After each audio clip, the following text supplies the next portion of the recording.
Hello and welcome to the channel. It's your favourite Scotsman here again, and today we are going to be covering all you need to know about how to apply for CPP and OAS, as well as some things to look out for along the journey. It's never too early to start preparing, as they say. So let's first start with a recap on the basics of CPP. To qualify for CPP, you must have made at least one contribution to the plan during your working life.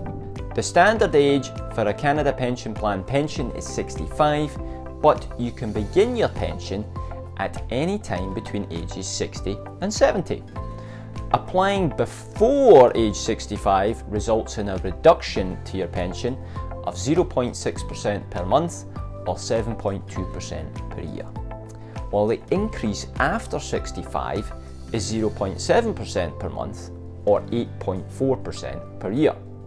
Now, statistics have shown that a lot of you apply for CPP in the early years, and quite often there is a default to just taking it at age 65 because that is when you get your letter.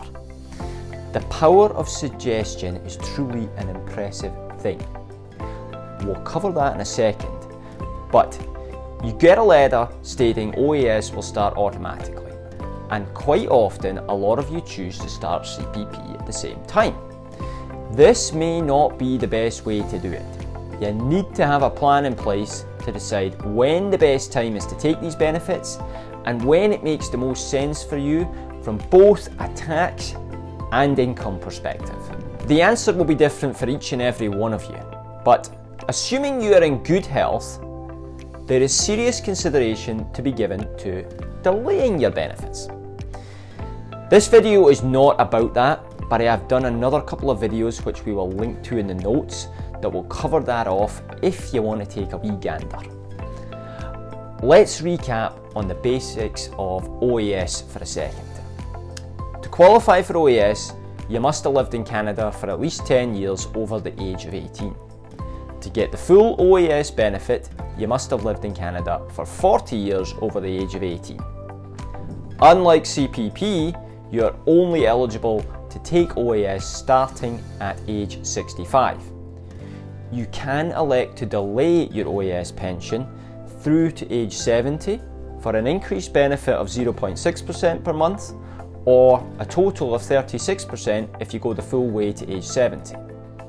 Now, what happens is that about a year before you turn 65, you will get a nice letter with a bow on it in the mail about starting your OAS. The default for this is just to start it, but absolutely consider your options before you do that. Depending on your income situation, there can be major benefits to delaying. If you're interested in learning more about OAS clawbacks, check out the link below. You do have to take action though.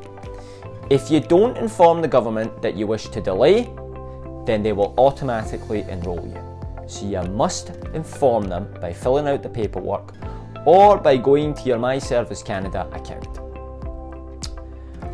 While we don't love paperwork, we do love making educated decisions to better your financial situation. For both CPP and OAS, you can apply for both up to 12 months before they start. They recommend giving at least 120 days. I would go one step further and do it 6 months before. You know it's not always smooth sailing when it comes to filing with the government. The quickest and most efficient way to apply is typically online through your My Service Canada account. You can apply by paper, but the time to get an approval is much longer. And if any clarification is needed in an application, it can delay you receiving benefits. If you mail it though, send it registered mail so you can make sure that they actually get it. Last thing you want to do is send it off by mail and then find out several months later that there is actually no application in progress. So, just to recap briefly here, the CPP is not an automatic payment and you must apply if you want to receive it as a payment. The OAS will be automatically sent to you at age 65, but you can apply to defer it if you don't want to receive it and reap some further rewards as a result. You can then apply to receive it any time between the ages of 65 and 70. Your full benefit will be sent to you automatically at age 70, regardless of whether you want it or not. You're going to need to have your SIN number and your banking information on hand for both applications. For the CPP, there are a few other things to be aware of when making the application. If you took time off from work to raise children, then you can apply to have those years deducted from your CPP benefit calculation. If this applies to you, then you will need to have your kids' information nearby when you're doing the application. If it makes sense to do so, you can also apply to share your CPP pension with your spouse or common law partner. This could result in tax savings for the family, depending on your situation, of course. If you do decide to go this route, you'll need your spouse's SIN and information handy in addition to your own. If you've lived and worked in another country that has a social security agreement with Canada, you'll need access to that information as well.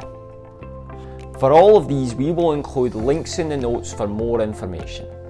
Don't say I don't do anything for you. The OAS application requires all the usual personal information too. One point to note: if you're like me and were not born in Canada, well, thanks for having me. You will need to know the date that you arrived in Canada. And if you moved here after the age of 18, like yours truly, you will need to have details on all the places you have resided outside of Canada after the age of 18. I'm going to leave you today with 3 tips to take away. The first is OAS related.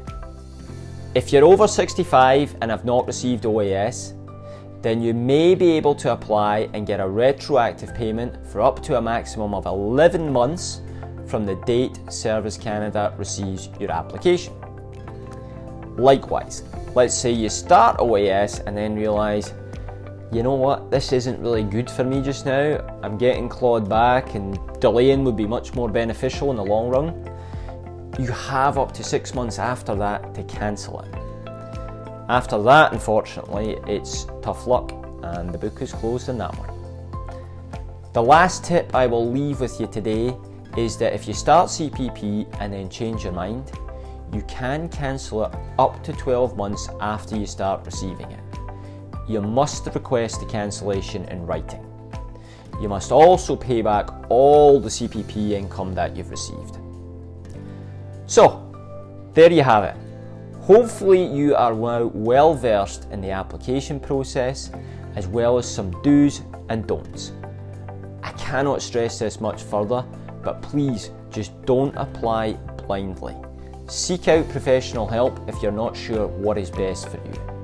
Of course, that is something we can help you with, so drop us a comment or send us an email directly, or DM me, as the kids say these days.